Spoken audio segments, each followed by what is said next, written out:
masih banyak masyarakat ini juga kan yang mungkin masih belum bisa beraktivitas dengan optimal gitu. Makanya kenapa jadi memang menjadi tantangan bagi bukan saya sih, tapi intinya mungkin industri kesehatan lah tepatnya ya gitu, karena sebagai sarana fasilitas olahraga dan sebagainya yang harusnya menjadi ujung tombak gitu ya, tapi saat ini justru kan masih banyak kekhawatiran dan ketakutan untuk melaksanakannya.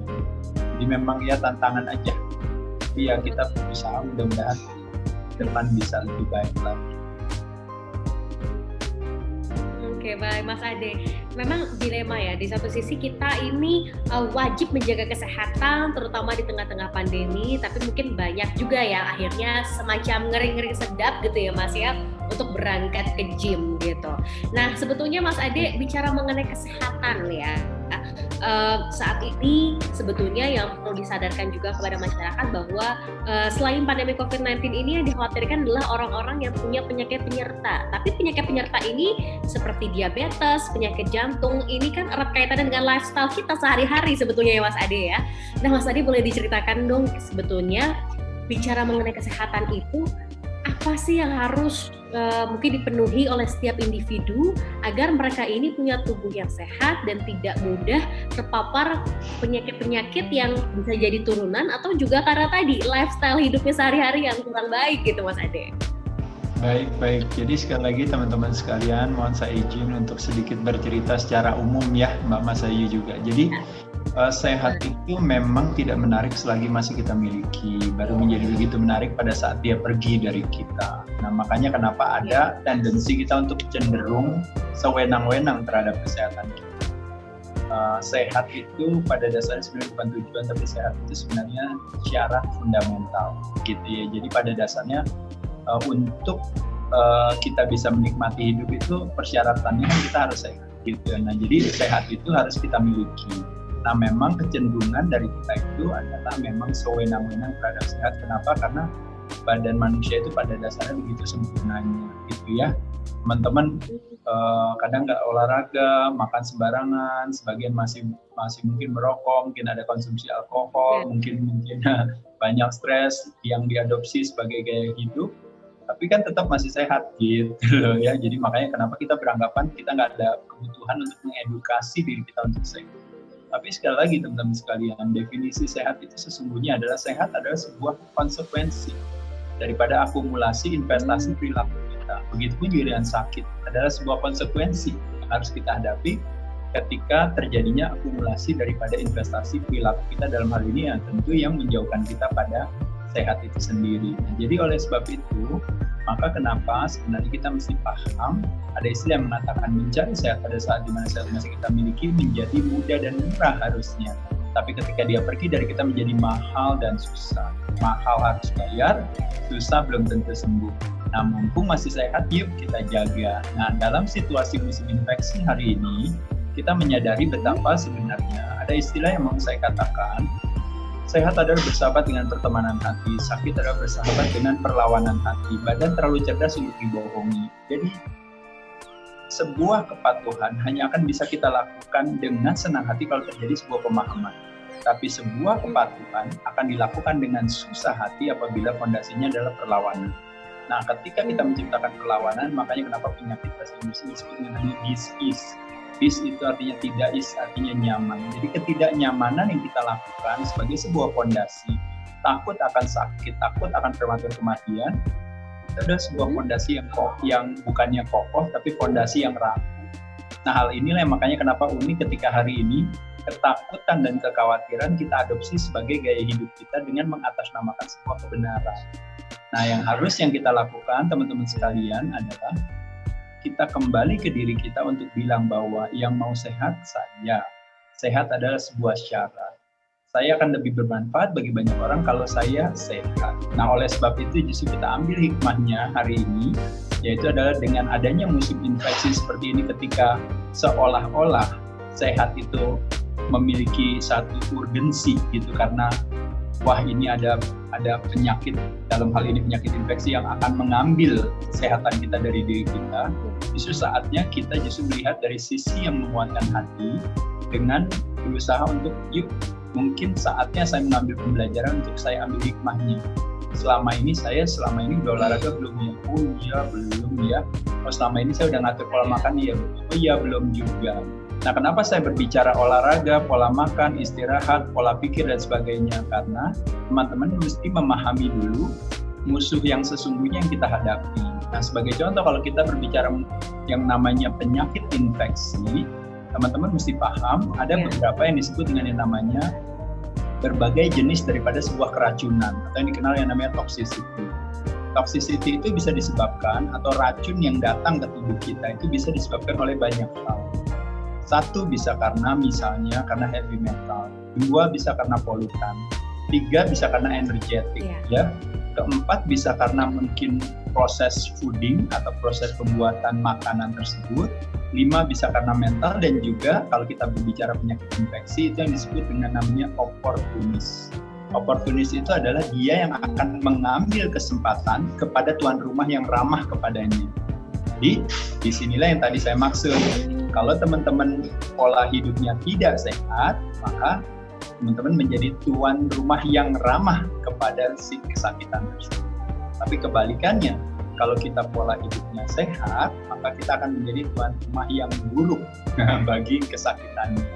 Jadi bukan berarti maksudnya kita mau menjadi buruk ya, tapi maksudnya adalah lebih kepada kita tidak menciptakan satu pemenuhan syarat sebuah penyakit itu jadi bisa berbahaya bagi kita. Makanya kenapa tadi tepat sekali Mbak Mas Ayu tadi katakan, yaitu adalah memang itu yang disebut dengan namanya comorbidity atau yang disebut dengan namanya underlying pre-existing kondisi yang menjadi sebuah syarat untuk sebuah penyakit infeksi itu berbahaya bagi kita. Pada sesungguhnya kalau kita berbicara penyakit, hampir lebih dari 90% kesakitan kalau kita lihat daripada klaim daripada pemakai daripada kartu BPJS atau yang dikenal dengan Program Jaminan Kesehatan Nasional Kartu Indonesia Sehat ya, itu klaimnya hampir sebagian besar, termasuk juga klaim-klaim asuransi komersial, itu hampir sebagian besar penyakitnya adalah penyakit-penyakit yang dikenal dengan penyakit tidak menular. Artinya kalau tidak menular berarti datangnya dari mana penyakitnya? Datangnya dari ulah perilaku kita sendiri. Makanya disebut dengan penyakit degeneratif ya, atau yang dikenal dengan chronic disease, atau yang dikenal dengan yang namanya progressive disorder dan selanjutnya. Berbagai penyakit-penyakit yang berhubungan dengan jantung dan pembuluh darah yang disebabkan salah satunya karena apa? Karena ulah perilaku kita ya, yaitu apa? Fooding, drinking, smoking, drugging ya, penyalahgunaan atau ketergantungan obat. Nah, yang paling populer kalau dari makanan adalah kalau kita bicara makronutrisi yang kita konsumsikan paling banyak itu adalah karbohidrat. Nah, karbohidrat kalau kelebihan di badan kita, makanya tentu otomatis akan disimpan di dalam sel lemak gitu. Nah, hal itu terjadi karena apa? Karena konsep daripada regulasi hormon di badan kita itu melibatkan salah satu hormon yang memiliki peran paling besar dalam hal metabolisme di dalam tubuh kita, yaitu adalah insulin. Makanya kenapa ketika kehadiran insulin terjadi itu pasti karena gula darahnya meningkat.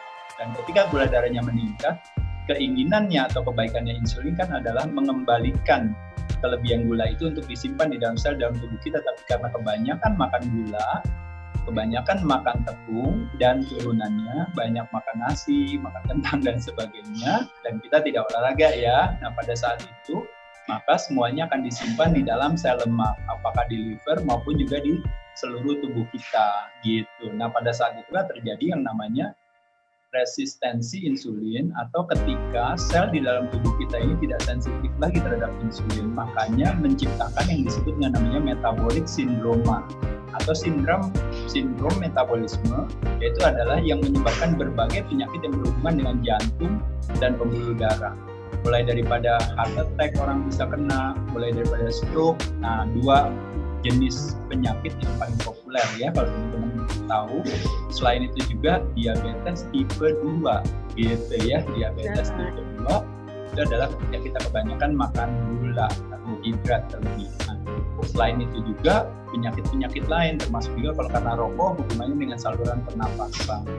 Selain itu juga bisa berbagai penyakit-penyakit lain yang disebabkan karena kelebihan gula, akhirnya harus amputasi, blindness, termasuk juga mungkin gagal ginjal, termasuk juga berbagai hal yang berhubungan juga dengan penyakit syaraf atau neuropati yang disebabkan karena kelebihan gula. Teman-teman tahu ya, kalau di program jaminan kesehatan nasional, negara mengalami defisit yang begitu besar karena harus mensubsidi akhirnya nanti biaya-biaya bagi masyarakat yang sakit gitu ya. Itu kalau dilihat daripada penggunaan dana, teman-teman bisa lihat salah satu penggunaan dana terbesar yang dikeluarkan negara bagi rakyatnya untuk supaya biar bisa mendapatkan biaya penggantian pengobatan melalui program jaminan kesehatan nasional itu adalah gagal ginjal, teman-teman, dan hampir kebanyakan itu disebabkan karena yang disebut dengan namanya pancreatic diabetes gitu. Nah, jadi penyebabnya selalu gara-gara diabetes akhirnya gagal ginjal dan harus melakukan yang dikenal dengan yang namanya cuci darah atau yang dikenal dengan namanya hemodialisa. Nah, biaya hemodialisa termasuk juga biaya operasi sesar ya bagi untuk yang melahirkan, termasuk salah satu dua jenis aktivitas pembiayaan yang paling tinggi kalau berbicara dari konsep program jaminan kesehatan nasional. Disebabkan karena apa, teman-teman sekalian? Disebabkan karena ulah perilaku kita gitu.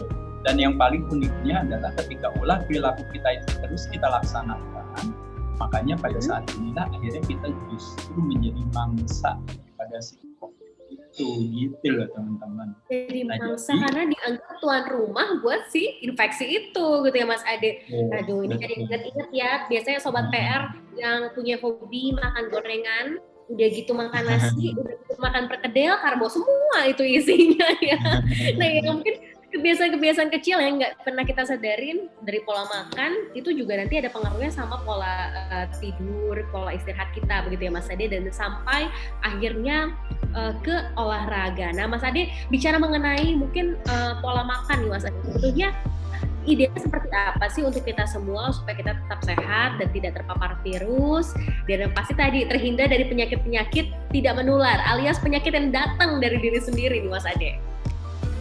Iya, betul sekali. Jadi memang sesungguhnya ya teman-teman sekalian, memang kalau kita berbicara tidak terpapar pilek, tidak terpapar flu, tidak terpapar batuk, itu memang agak sulit. Makanya kenapa kalau kita memang indikatornya adalah tidak terjangkit itu kadang-kadang memang jadi akhirnya kita sulit untuk mengontrol. Makanya kenapa kebijakan kesehatan hari ini bukan cuma di Indonesia tapi di dunia itu udah tahunan gitu ya. Kalau evaluasi kadang-kadang kan sebulan, 2 bulan, 3 bulan udah dievaluasi ya. Tapi kalau ini udah setahun masih itu-itu saja dan jawabannya juga sama gitu ya. Itu adalah bahwa angka keterjangkitan terus saja meningkat gitu. Makanya kenapa mungkin saya rasa menyenangkan kalau kita membuat satu evaluasi dengan melihat bahwa bukan cuma kita berbicara soal 3M dalam arti keamanan, tapi juga kita berbicara ada 2M yang lain, yaitu adalah keimanan dan keimunan yang kita harus kampanyekan. Makanya kenapa saya katakan tadi, kalau seandainya kita bersedia ya untuk menjadi tuan rumah yang buruk bagi sebuah penyakit kesakitan, kesakitan dalam hal ini penyakit infeksi, maka kekhawatiran kita akan yang namanya prematur kematian atau kesakitan yang kronis itu tidak akan pernah terjadi gitu. Makanya sebenarnya sesungguhnya kalau saya mau membuat satu penguatan hati buat teman-teman, mungkin OTG atau orang tanpa gejala itu kan di satu sisi dihakimi gitu ya, seolah-olah dianggap bahwa kamu pembawa ini. Tapi kalau di sisi lain, saya rasa sebenarnya kita harus katakan itu adalah good news gitu. Kenapa?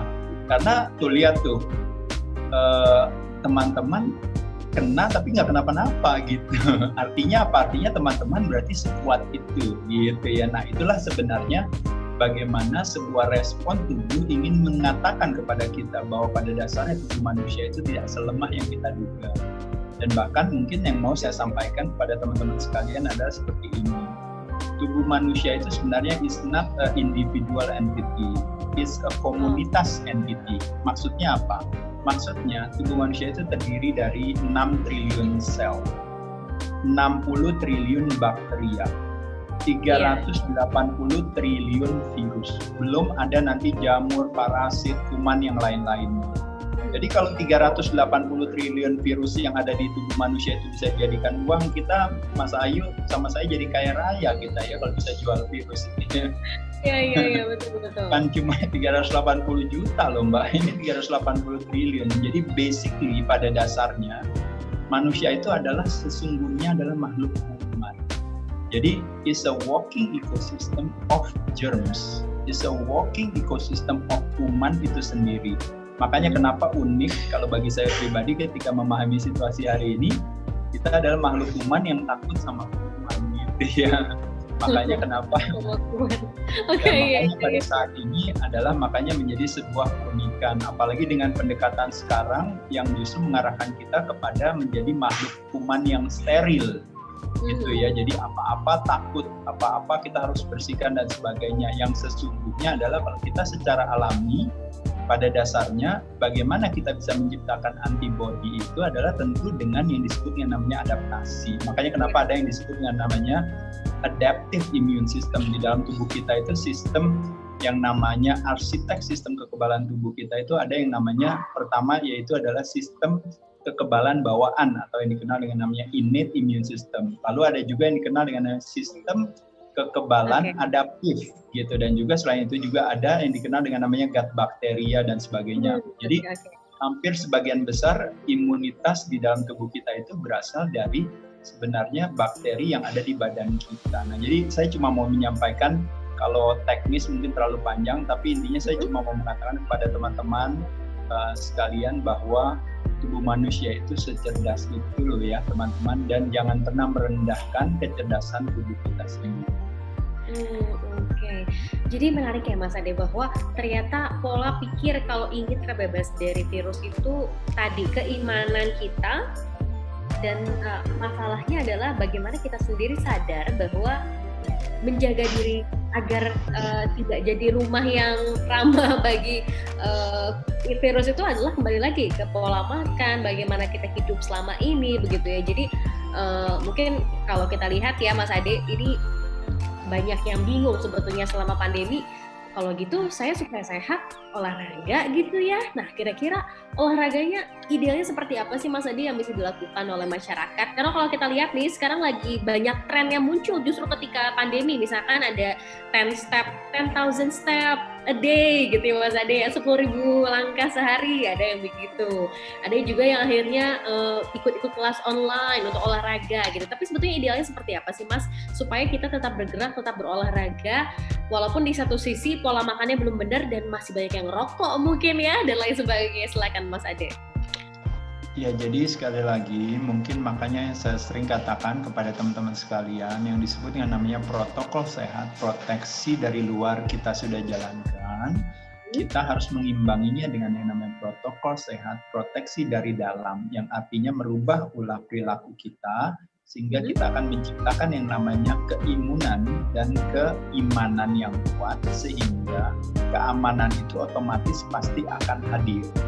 Nah, jadi sekali lagi teman-teman sekalian, di rumah kita sibuk bertempur melawan ketidakterjangkitan, tapi pada saat yang lain kita gugur perang kalah ketika akhirnya kita harus gugur karena ulah perilaku kita sendiri teman-teman, mulai dari vaping, drinking, smoking, drugging, penyalahgunaan obat, mulai dari obat-obat apapun kita pakai ya, kalau teman-teman tahu, dari obat tidur, obat stres, obat menurunkan gula darah, menurunkan tekanan darah, pengencer darah, kolesterol dan sebagainya, yang pada kenyataannya adalah nanti kita harus hidup dengan dampak samping daripada penggunaan obat-obatan tersebut.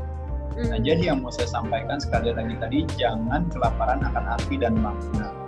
Konsep tadi olahraga itu sebenarnya kita harus paham dulu kenapa saya mau berolahraga itu adalah karena saya ingin menciptakan imunitas di tubuh saya menjadi lebih kuat.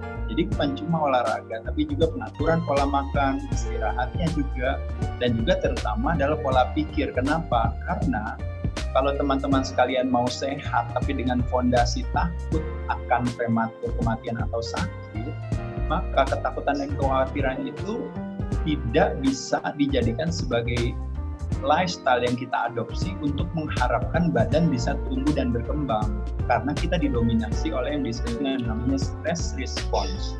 Stress response atau yang dikenal dengan ketika kita didominasi oleh yang namanya sympathetic overdrive atau yang dikenal dengan namanya sympathetic nervous system kalau kita berbicara sistem syaraf di dalam tubuh kita. Nah, jadi kalau seandainya kitanya begitu sibuk dengan stres dan takut, lalu mengharapkan tubuhnya untuk tumbuh dan berkembang, nggak terjadi. Makanya kenapa kalau kita berolahraga, teman-teman sekalian, pelan-pelan napas kita jadi lebih teratur. Ketika napas kita menjadi lebih teratur, aktivitas kita juga jadi menjadi lebih baik. Nah, pada saat itu pelan-pelan badan akan men-switching sistem syaraf tadi dari didominasi oleh stress respon didominasi oleh relax respon. Makanya bukan cuma olahraga, pemilihan makanan, istirahat yang cukup, teman-teman juga mungkin rajin sembahyang atau rajin sholat, atau mungkin teman-teman melakukan segala sesuatu yang sesuai dengan yang menyenangkan panggilan hati, apakah misalnya mungkin bermain musik, apakah mungkin berkesenian, apakah mengaji, apakah bermantra, apakah mungkin sekedar hanya cuma menari, atau bahkan sekedar dekat dengan alam, seperti misalnya dekat dengan binatang peliharaan, misalnya teman-teman punya binatang peliharaan, apakah teman-teman rajin menyiram bunga, kembang, atau bermain dengan alam, misalnya kena sinar matahari, mengaktifasi vitamin D di dalam tubuh kita, menghirup udara segar, ya, dan sebagainya. Jadi saya rasa begitu banyak cara yang bisa kita lakukan. Pada intinya adalah bagaimana kita bisa menciptakan pertemanan hati tersebut. Jadi kalau tadi bicara olahraga itu hanya soal teknis. Oh iya, 1000 langkah ini apa ya, boleh aja. Lalu apalagi yang lain? Oh, seandainya saya boleh gak naik sepeda? Boleh. Apalagi yang lain lagi? Oh, saya boleh gak misalnya mau nge-gym? Boleh. Apalagi yang lain? Boleh. Itu hanya sebuah metode. Tapi esensinya adalah bagaimana kita menjaga kesehatan itu secara menyeluruh. Karena definisi sehat sesungguhnya dari kata health means holy means whole. Artinya pendekatannya harus menyeluruh. Karena definisi daripada sehat secara institusi kesehatan dunia dikatakan bukan cuma badan yang sehat, tapi juga mentalnya, sosial, dan ekonomi. Begitupun juga dengan definisi saya, bukan cuma badannya, tapi juga pikiran, emosi, dan life energy. Nah, membayangkan kita hanya sibuk untuk tidak terjangkit, tapi nanti mentalnya runtuh, ekonominya runtuh, sosialnya runtuh, mengharapkan badannya bisa sehat, nggak terjadi, teman-teman sekalian. Nah, makanya kenapa yuk kita mengedukasi diri kita, supaya biar kita punya pemahaman, karena pemahaman adalah fondasi daripada kepatuhan, karena kita akan menjalankan dengan senang hati, karena senang hati berhubungan dengan pertemanan hati, dan pertemanan hati berhubungan dengan sehat. Oke, Mas Ade, saya yakin perbincangan kali ini bukan hanya ada yang penasaran mengenai bagaimana menjaga kebugaran pada saat pandemi, tapi juga ada pertanyaan-pertanyaan lain dari Sobat PR semua yang mungkin bertanya bagaimana caranya untuk bulking supaya massa ototnya meningkat, atau ada yang ingin menurunkan berat badan. Tapi juga ada pertanyaan yang menarik dari Sobat PR. Ini Mas Ade, ada Refat Malik ya, yang memberikan pertanyaannya melalui chat. Refat ini bertanya, kalau cara fix skinny fat gimana ya? Nah, Mas Ayu sendiri masih bingung nih. Sebetulnya boleh dijelaskan dulu nggak Mas Ade? Skinny fat itu apa sih Mas Ade? Baik ya, jadi tadi mungkin saya bicara secara general umum tentang pemahaman edukasi. Ya, di sisi lain memang kadang-kadang kalau kita menjawab pertanyaan bisa berbagai macam. Nah, salah satunya yang sifatnya teknis tadi. Definisi skinny fat itu sebenarnya tidak ada, tapi itu hanya sebuah pemaknaan. Kenapa kita sebut skinny fat? Karena pada dasarnya memang kebanyakan daripada orang Indonesia itu is a little fat man dan little fat woman. Artinya apa? Dia kurus tapi gendut gitu. Dia kurus tapi kadar lemaknya banyak. Nah, kenapa dia kurus kadar lemaknya banyak? Karena dia tidak memperhatikan yang namanya komposisi tubuh. Yaitu adalah apa? Komposisi tubuh itu dimiliki oleh 5 pemegang saham. Pemegang saham pertama yaitu cairan yang harus diseimbangkan. Yang kedua adalah organ tubuh yang harus dijaga kelestarian kesehatannya, jantung, paru-paru, dan sebagainya. Lalu yang ketiga adalah tulang harus dikuatkan. 4, otot rangka harus dikencangkan. Dan yang kelima adalah lemak harus diturunkan. Nah, skinny fat itu adalah ketika lemaknya tinggi di sininya, tapi ototnya rendah. Nah, ketika lemaknya tinggi, ototnya rendah, otot yang rendah akan berpengaruh kepada tulang. Karena kalau ototnya sedikit, otomatis rangka kita hanya akan ditopang oleh si tulang itu sendiri. Makanya kenapa ada istilah otot dikencangkan yang terangsang kekuatannya tulang. Nah, jadi ototnya melemah atau sedikit, pada saat itulah tulang terganggu. Kalau tulang terganggu berarti gerak terganggu. Gerak terganggu berarti metabolisme terganggu. Metabolisme terganggu artinya apa? Kadar lemaknya semakin tinggi. Dan ketika kadar lemak semakin tinggi, dia mengganggu apa? Mengganggu pemegang saham nomor 2, yaitu adalah organ tubuhnya jadi kerjanya, jantungnya jadi lebih berat, tekanan darahnya jadi lebih besar. Jadi kita di sini berbicara yang namanya komposisi tubuh yang seimbang dan harmoni. Itu kembali lagi ke masuk dalam definisi tadi saya katakan tadi. Sehat tidak bisa dilakukan dengan pendekatan reduksi, tapi harus dilakukan dengan pendekatan menyeluruh, maksudnya. Oh, oke. Ini menarik ya. Jadi banyak anggapan kalau kurus itu pasti sehat, belum tentu ya. Harus dilihat juga mungkin masa tubuhnya seperti apa, ideal atau tidak. Nah, bagaimana dengan orang-orang yang ini banyak yang curhat sih sebetulnya Sobat PR. Selama pandemi ini kan mungkin WFH ya Mas Ade, terus akhirnya coba-coba menu-menu dari internet, menggendut badannya. Itu pengalaman pribadi sih kayaknya. Nah, kira-kira Mas Ade, apa yang perlu dilakukan juga untuk masyarakat supaya akhirnya walaupun stay at home, bekerja dari rumah, tapi tidak akhirnya semakin membesar badannya begitu? Ya, kalau teman-teman tahu justru adalah ketika gula di badan kita semakin banyak, ya, karena kita konsumsi, justru sebenarnya kita membuka pintu bagi si kuman, terutama virus itu untuk merajalela. Nah, makanya kenapa tadi saya katakan, kita sibuk sudah melakukan aktivitas keamanan dengan cuci tangan, pakai masker, nggak keluar rumah, tapi di dalam rumah kita sabotase, memberikan kesempatan kepada si virus itu untuk hadir. Gara-gara teman-teman makannya sembarangan, apalagi belum lagi yang masih ngerokok, konsumsi alkohol dan sebagainya. Jadi teman-teman sekalian, sekali lagi, cara yang sederhana itu kayak kanker itu paling seneng adanya di gula. Begitupun virus juga senengnya adanya di gula. Nah, jadi salah satu cara yang paling gampang, mudah untuk mengurangi gula itu, kalau saya ajarkan yang namanya mulai dari sumber, penyajian, timing, jadwal, dan juga kalori, jumlah, teman-teman pasti akan bingung, wah ini kok ribet banget sih saya harus turun berat badan. Tapi di sisi lain, ada satu aktivitas, kegiatan yang semudah itu teman-teman bisa menurunkan gula di dalam darah kita, yaitu adalah dengan melakukan aktivitas yang sudah dilakukan bertahun-tahun oleh kaum muslimin dan muslimah, yaitu adalah ibadah puasa. Nah, jadi puasa di sini sesungguhnya adalah memberikan kesempatan kepada tubuh kita untuk paling tidak sedikit beristirahat. Karena uniknya hari ini bukan tua, bukan muda, bukan pria, bukan wanita, tidak kaya juga tidak miskin. Semua yang dimasukkan ke dalam mulutnya bukan memberikan kesehatan, tapi memberikan kesakitan. Bukan yang memberikan kelangsingan, tapi memberikan kegemukan. Padahal juga udah miskin juga, tapi tetap aja gendut. Kenapa? Karena tadi kita tidak paham tentang apa yang kita masukkan ke dalam mulut kita. Dan ketika kita masukkan ke dalam mulut kita sesuatu yang akhirnya mematahkan kita karena kita tidak melakukan protokol self proteksi dari dalam, seolah-olah nanti akan mengambil kesempatannya adalah si penyakit infeksinya, sehingga jadi tuh kan bener kan dia jadi sakit, padahal sakitnya bukan karena disebabkan dia tidak menjalankan keamanannya, tapi karena dia tidak menjalankan keinginannya. Nah, jadi sekali lagi puasa adalah salah satu yang paling baik, cuma berbeda dengan waktu bulan Ramadan. Kita puasa dari jam 4 pagi sampai jam 6 sore, kurang lebih 14 jam. Yang kita lakukan adalah kita balik teman-teman sekalian, itu terakhir makan misalnya jam 9 malam atau jam 8 malam, berarti kita baru boleh makan lagi 14 jam kemudian di pagi harinya. Nah, jadi itu adalah waktu tercepat kita makan, yaitu adalah misalnya terakhir makan jam 8, berarti kita baru makan lagi jam 10. Terakhir makan jam 9, berarti kita baru makan lagi jam 11. Nah, dengan kayak gitu memberikan kesempatan kepada tubuh untuk beristirahat sejenak, tidak dimasukkan racun.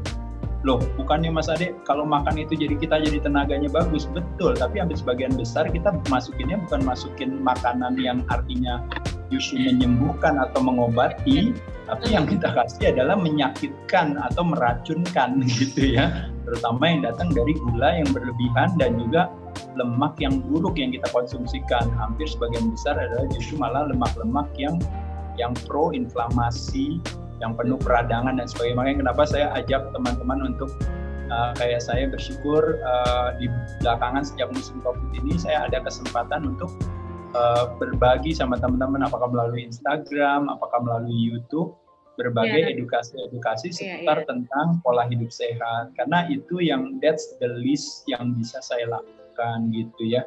yaitu adalah edukasi. Karena kalau tanpa edukasi, akhirnya teman-teman yang punya sifat tidak peduli dengan sehat, akhirnya kita konsekuensinya apa teman-teman? Menyerahkan nasib kesehatan kita pada orang lain.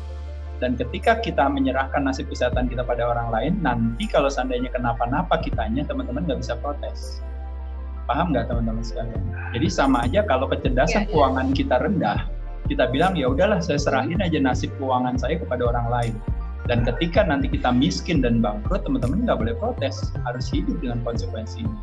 Nah dalam hal keuangan, karena kecerdasan kita tinggi, kita selalu bersedia untuk mau belajar tentang gimana caranya mencari uang yang layak, yang halal, yang benar, yang cerdas, dan sebagainya. Tapi dalam hal kesehatan, kita semena-mena. Makanya saya katakan tadi, sehat bukan segalanya, tapi tanpa sehat segalanya nggak bisa diraih. Makanya teman-teman sekalian, yuk kita mulai edukasi diri kita, kita belajar. Jangan semena-mena terhadap kesehatan kita. Pada saat itulah kita serahkan nasib kesehatan kita kepada orang lain, dan kalau kita kenapa-napa, ya silahkan aja, kalau nanti mau salahin rumah sakitnya, dokternya, pemerintahnya, BPJS-nya, atau mungkin teman-teman kita salahin juga, ya silahkan ya, tapi tidak akan memberikan kebermanfaatan apa-apa. Yuk, mulai dari sekarang nasib kesehatan kita di tangan kita sendiri. Asuransi komersial ada, bisa beli, silahkan. Asuransi sosial kita bersyukur ada program jaminan kesehatan nasional dengan gotong royong semua tertolong, orang yang sakit dibiayai atau didukung oleh orang yang sehat, kita bersyukur. Tapi yang harus paling penting adalah yang disebut namanya asuransi personal, yaitu adalah saya, nasib kesehatan saya, nasib perasaan saya di tangan saya sendiri. Itu yang harus kita lakukan. Sehat adalah konsekuensi dari keputusan hidup yang kita ambil, begitu ya. Ini menarik sekali, seperti apa ya, menampar muka saya. It really hit my face banget, bahwa ternyata ya, kalau kita sakit, ya kembali lagi bagaimana perilaku kehidupan kita sehari-hari gitu ya Mas Ade. Ini ada pertanyaan lagi dari Sobat PR, Mas Ade. Ada Abdul Latif yang bertanya, bagaimana caranya menjaga berat badan tetap begitu ya, tetap stabil, tapi massa otot naik nih katanya Mas Ade. Wah ini teknik banget ya, pertanyaannya teknis banget nih. Ya, jadi tepat sekali, itikatnya sudah baik di sini ya, yaitu adalah saya mau meningkatkan massa otot. Kenapa otot rangkai harus ditingkatkan? Karena memang tepat sekali adalah bahwa kalau kita berbicara komposisi daripada tubuh kita, sejak umur 30 tahun, otot rangka kita itu menurun kalau seandainya kita tidak latih. Nah, setiap tahun terjadi penurunan 1%, kalau usianya udah seperti saya, udah 51 tahun, berarti terjadi penurunan 21% daripada otot itu. Dan terjadi penurunan 21% daripada otot rangka, maka apa yang berpengaruh teman-teman sekalian? Tulangnya menjadi lemah. Tulangnya lemah berarti apa? Geraknya menjadi lebih sedikit. Artinya apa kalau geraknya sedikit? Pembakaran kalorinya menjadi lebih rendah dan kadar lemaknya meningkat. Nah, kadar lemak meningkat itu mencerminkan apa teman-teman sekalian? Mencerminkan kita terhadap punya masalah dengan tekanan darah, gula darah, punya masalah jantung dan seterusnya yang menjadi klaim BPJS Kesehatan. Nah, jadi oleh sebab itu tepat sekali. Yuk, saya latihan beban, latih pengencangan otot saya supaya apa? Supaya tulangnya terangsang. Orang tua asosiasi selalu tulang lemah kan, osteoartritis, osteoporosis, ya, kerapuan tulang dan sebagainya. Itu disebabkan bukan karena tulangnya melemah dengan sendirinya, tapi karena ototnya nggak dilatih. Jadi saya setuju, latihan ototnya. Gimana cara latihan ototnya? Latihan beban.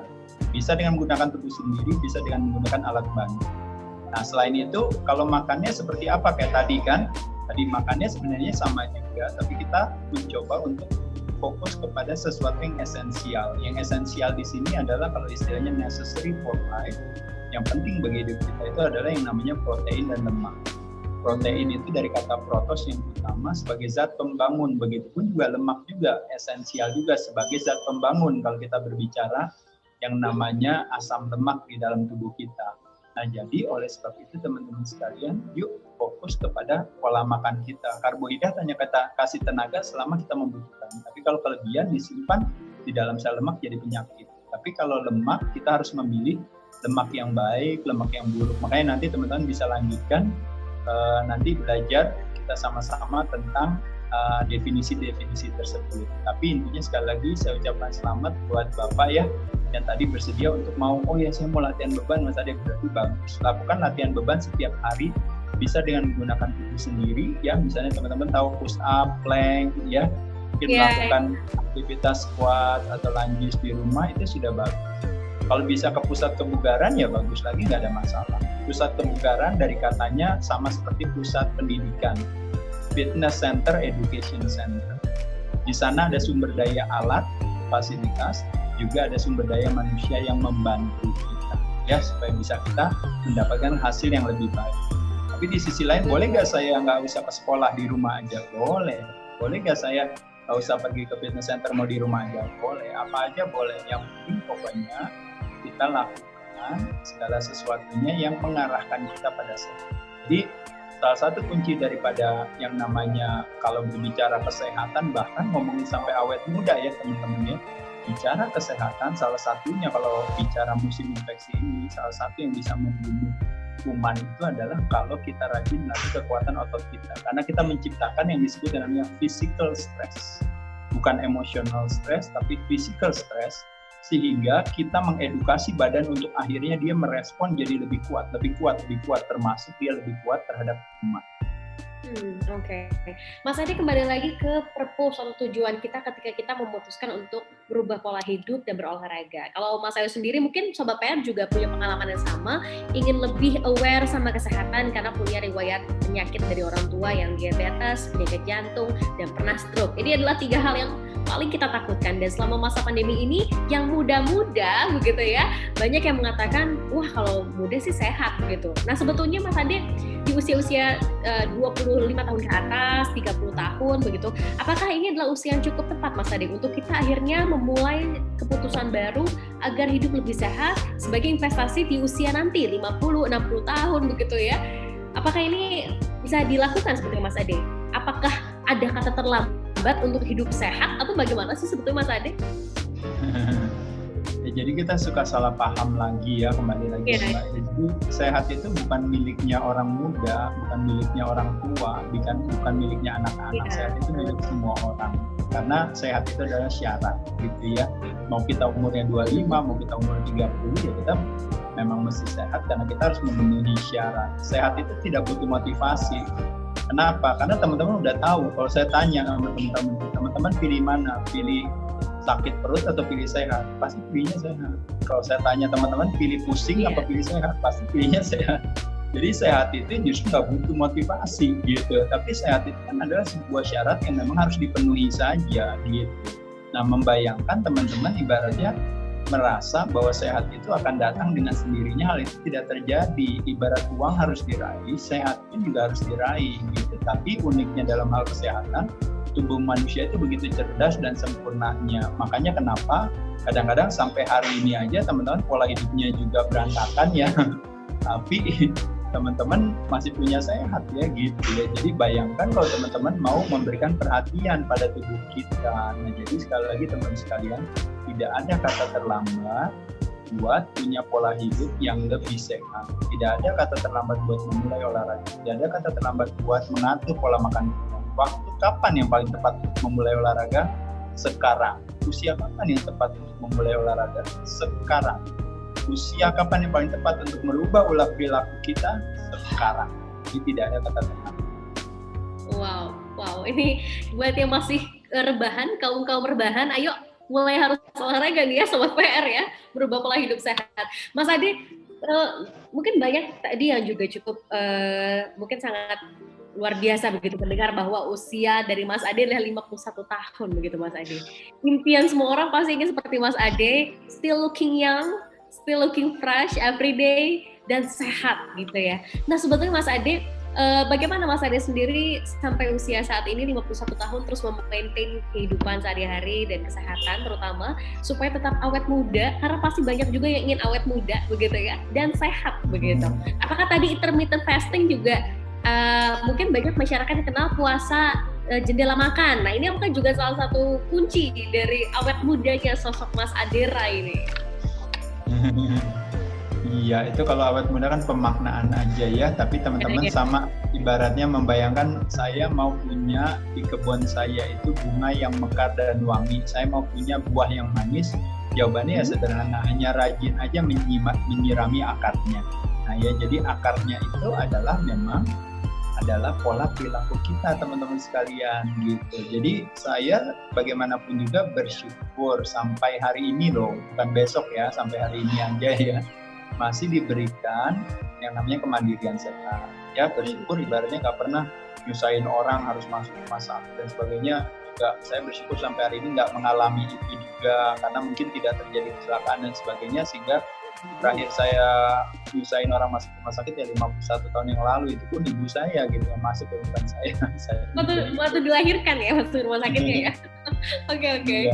Ya, tapi kalau seandainya besok saya harus sakit, saya akan ikhlas menerimanya. Tapi jangan sakit itu dijadikan sebagai cita-cita, teman-teman, apalagi dijadikan sebagai satu fokus seperti hari ini. Apa yang kita takutkan, apa yang kita khawatirkan, termasuk juga apa yang kita fokuskan, di sana tenaga kita tersalurkan.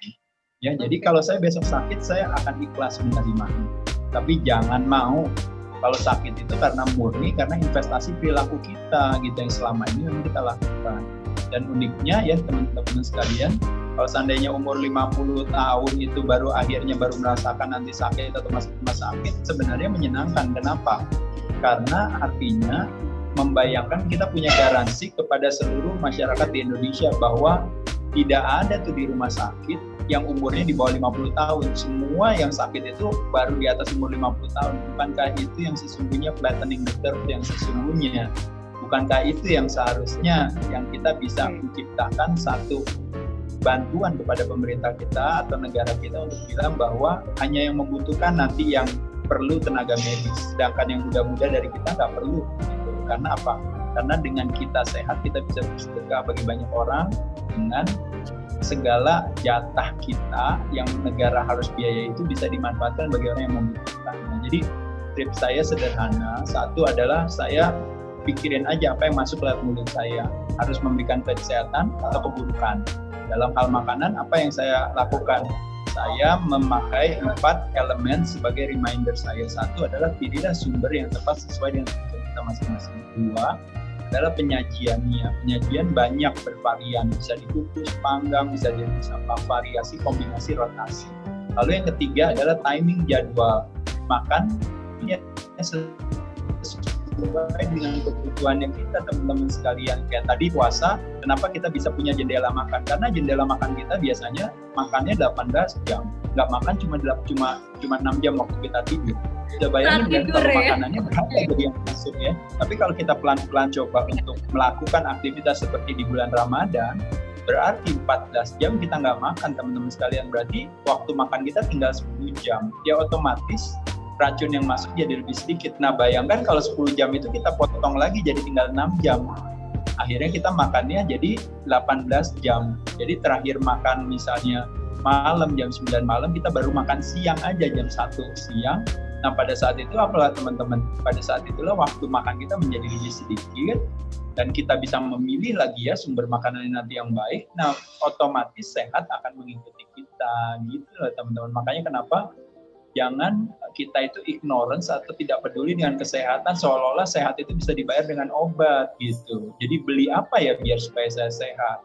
Coba Mbak kalau ditanya gimana caranya cantik, gampang Mbak, udah tinggal suntikin aja mukanya gitu ya, habis itu nanti mukanya bisa cantik. Gitu ya. Iya, nah nanti saya rasa kan Mbak tahu bahwa bukan itu gitu. Nah tapi kita membayangkan kalau seandainya narasinya seperti itu, bahwa Mbak nggak akan bisa cantik kalau seandainya saya tidak menyuntikkan sesuatu ke muka Mbak gitu. Nah pada saat itulah unik gitu, ketika akhirnya warisan pola hidup sehat harusnya kemandirian, tapi akhirnya kok kenapa menjadi ketergantungan. Nah itu tadi yang saya katakan, kenapa kita hidup dengan penuh ketergantungan, karena itu salah kita sendiri. Kenapa salah kita sendiri? Karena kita tidak pernah mau belajar mengedukasi diri kita tentang sehat, dan itu adalah konsekuensi yang dihadapi hari ini. Bayangin, ekonomi harus runtuh, sosial, silaturahmi, apa segala semuanya harus runtuh. Mental kita juga runtuh hanya gara-gara kita supaya tidak terjangkit. Jadi kan itu sesuatu yang sebenarnya ironis ketika hari ini kita demi ceritanya mau sehat, tapi kita mematahkan semua kesehatan kita di bidang yang lain. Bukan hal yang bijaksana kalau kita melihat sehat sesungguhnya adalah keseluruhan. Jadi oleh sebab itu makanya segala langkah-langkah, apakah perilaku kita teman-teman, apakah kebijakan sebuah kesehatan, menyenangkan kalau kita punya evaluasi. Yuk, paling penting adalah evaluasi kepada diri sendiri. Itu adalah, iya ya, saya masih sembarangan nih makannya nih Mbak Masayu. Ya udah, yuk atur makan. Nah, itu saya masih sembarangan olahraga kalau saya mau aja, kalau enggak, yuk kita berolahraga. Gitu ya, dan selanjutnya.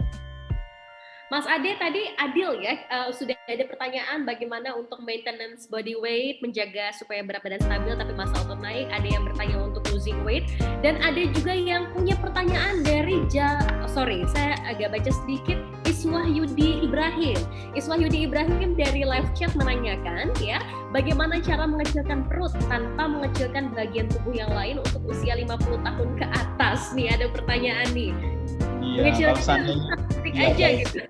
Ya kalau bayangin ya, kalau seandainya saya bilang jawabannya gampang Mas, suntik aja tinggal sedot udah selesai gitu ya, kira-kira jawabannya mendidik gak?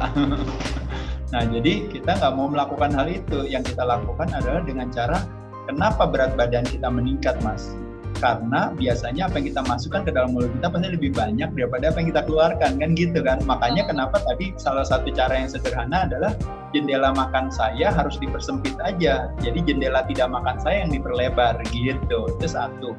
Kedua adalah kalori yang berlebihan ada di badan saya bisa gak saya salurkan dengan apa? Dengan beraktivitas olahraga. Nah salah satu olahraga yang justru jarang dilakukan orang itu adalah salah satu jenis olahraga yang membakar gula paling efektif dalam waktu yang paling singkat, yang bisa menguatkan kekuatan tulangnya, bisa menjadi tempat pembuangan gula terbesar di badan kita, dan juga bisa istilahnya menciptakan yang namanya peningkatan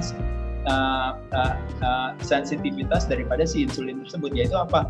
Latihan pengencangan otot rangka. Jadi latihan pengencangan otot jantung yang disebutnya namanya aerobik aktivitas, cardiovascular exercise boleh dilakukan, dan asosiasi olahraga selalu pasti kardio.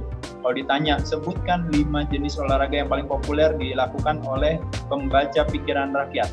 Jawabannya adalah apa? Pasti kalau nggak lari, berenang, naik sepeda, jalan kaki, futsal, bulu tangkis, itu melatih kekuatan otot jantung.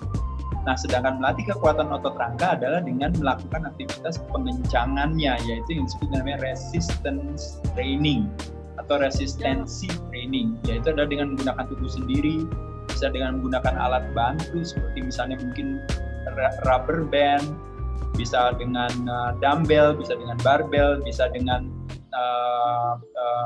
kabel, bisa dengan mesin, bisa dengan alternatif yang lain, termasuk juga hanya melakukan statik kontraksi seperti plank ya. Kalau Mbak Masayu kan pernah ya plank ya, ingat nggak Mbak? Nah waktu Mbak plank, Mbak kan nggak ngapa-ngapain kan, itu statik kontraksi kan. Nah, waktu plank itu kerasa nggak di perut Mbak? Wah, kerasa ya, banget. Kerasa di perut kerasa, gitu. Betul. Di bahunya kerasa juga, di lengannya kerasa juga, di bokongnya, di kakinya kerasa juga. Padahal nggak ngapa-ngapain, hanya cuma menahan aja beban kita secara statis. Tapi apa yang kita bakar Mbak? Yang kita bakar itu adalah gula. Nah, sedangkan apa yang membuat kita adalah kebanyakan gula.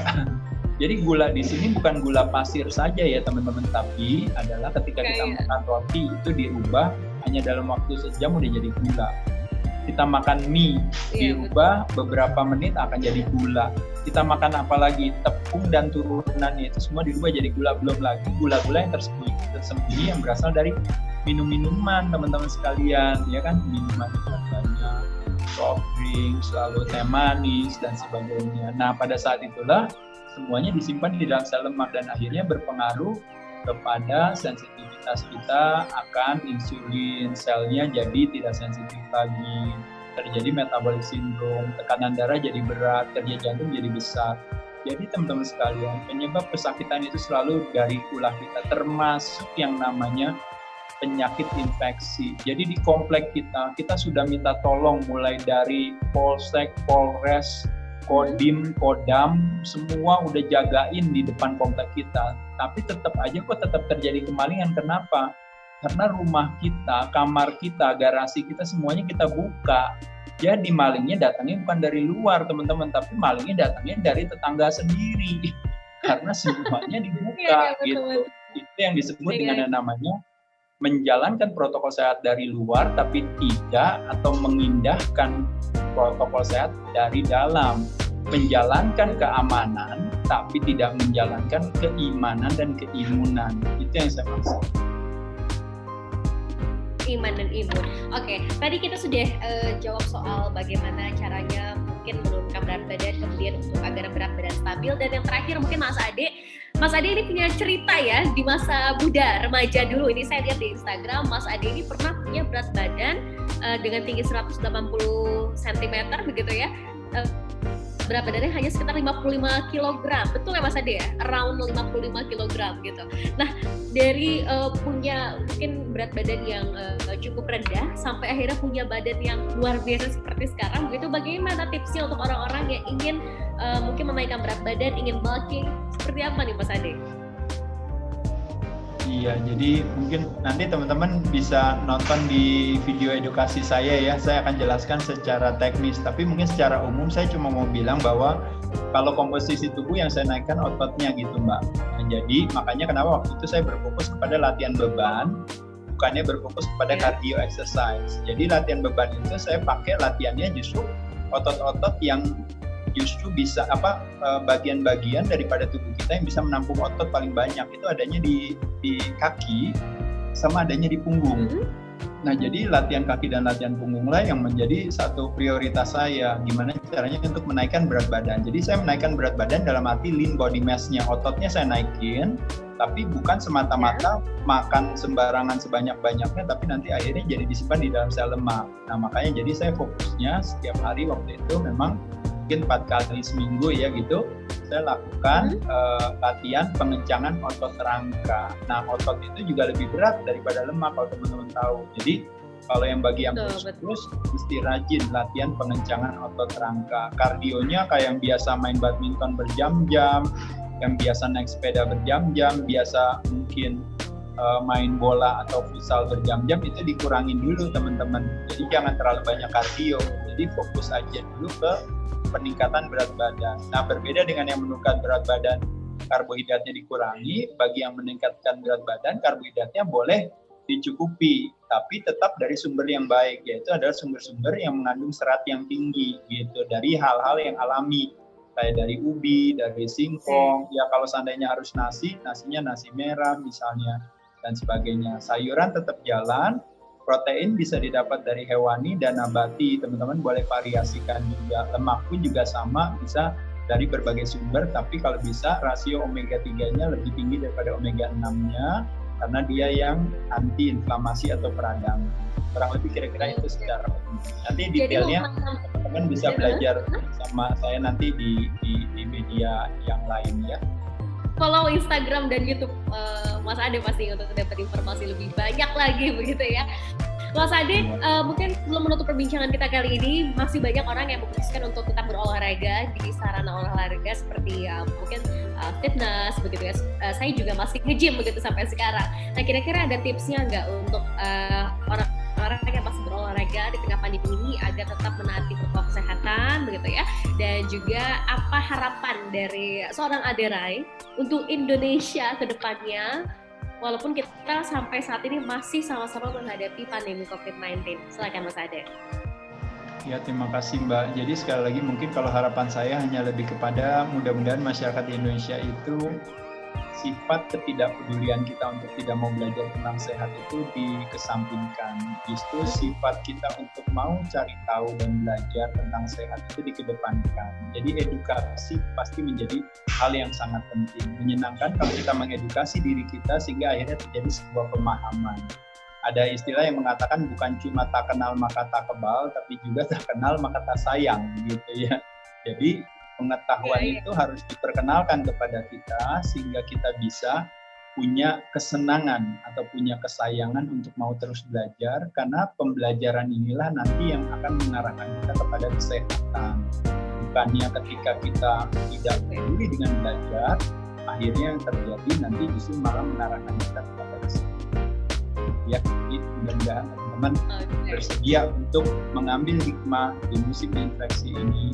Justru kita lebih banyak perhatian kita pada bagaimana meningkatkan kualitas kesehatan kita dengan bersedia terbuka belajar tentang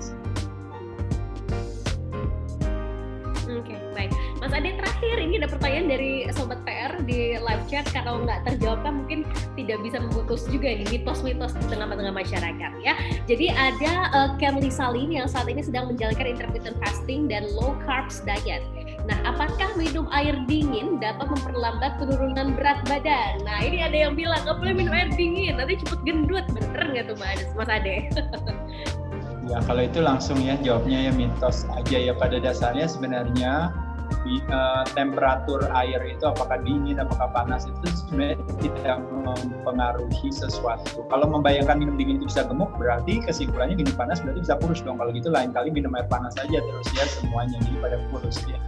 Jadi nggak sesederhana itu, tapi memang kalau kita berbicara tubuh dalam arti kalau kita berbicara elemen, memang menyenangkan kalau seandainya kita mengkonsumsikan minuman itu tidak dengan temperatur yang terlalu atau mengkonsumsikan makanan sekalipun tidak dalam temperatur yang terlalu tinggi sehingga jadi akhirnya badan tidak merasa nyaman. Nah, badan itu pasti akan nyaman kalau seandainya memang mencerna sesuatu yang hangat. Makanya kenapa pencernaan tubuh manusia itu kalau bahasa Sanskertanya disebut namanya Agni gitu. Agni itu artinya api gitu. Jadi makanya pasti kalau dia hangat pasti akan lebih nyaman bagi badan untuk mencerna. Tapi bukan berarti minum dingin nggak baik, nggak juga, nggak kenapa-napa. Kita kadang-kadang bisa membuat satu stres di badan tapi stresnya kan positif. Yang nggak boleh itu adalah stres yang berkelanjutan gitu ya. Karena latihan olahraga pun juga kita ciptakan stres. Waktu kita misalnya sedang belajar itu juga kita ciptain stres juga gitu ya, tapi stres yang baik gitu, stres yang berinvestasi. Jadi sebentar tapi badannya akan membuat satu yang namanya reaksi, respon sehingga jadi dia lebih baik dari sebelumnya gitu. Jadi kenapa tidak? Jadi mitos ya, minum air dingin bikin gendut. Oke, dan kita berharap tentunya perbincangan hari ini juga bisa menjadi inspirasi penting bagi para Sobat PR semua. Tadi ya Mas Ade, berolahraga, ingin hidup sehat itu harus tahu tujuannya apa. Supaya kita juga bisa menyeimbangkan pola pikir, kemudian juga bagaimana nantinya pola makan, pola hidup kita, pola istirahat, dan lain sebagainya begitu ya Mas Ade ya. Jadi Mas Ade optimis ya, Indonesia masyarakatnya bisa semakin teredukasi soal kesehatan ya Mas. Ya, amin, pasti ya. Pasti bisa gitu ya. Oke, terima kasih banyak Mas Ade sudah berbincang bersama dengan PR hari ini. Hatur nuhun. Semoga para Sobat PR juga yang tadi sudah bertanya bisa terjawabkan ya pertanyaan-pertanyaannya ya. Mas Ade, kita tunggu nanti perbincangan selanjutnya dengan Mas Ade. Semoga sudah selesai pandeminya, jadi kita akan mengupas tuntas lagi nih soal kesehatan gitu ya. Terima kasih banyak Mas Ade, selamat beraktivitas kembali. Terima kasih juga untuk Sobat PR. Saya Mausa Putri pamit undur diri. Sampai berjumpa lagi di perbincangan bersama dengan PR yang masih membahas mengenai pandemi COVID-19 ya. Terima kasih banyak Mas Ade, sehat selalu Mas.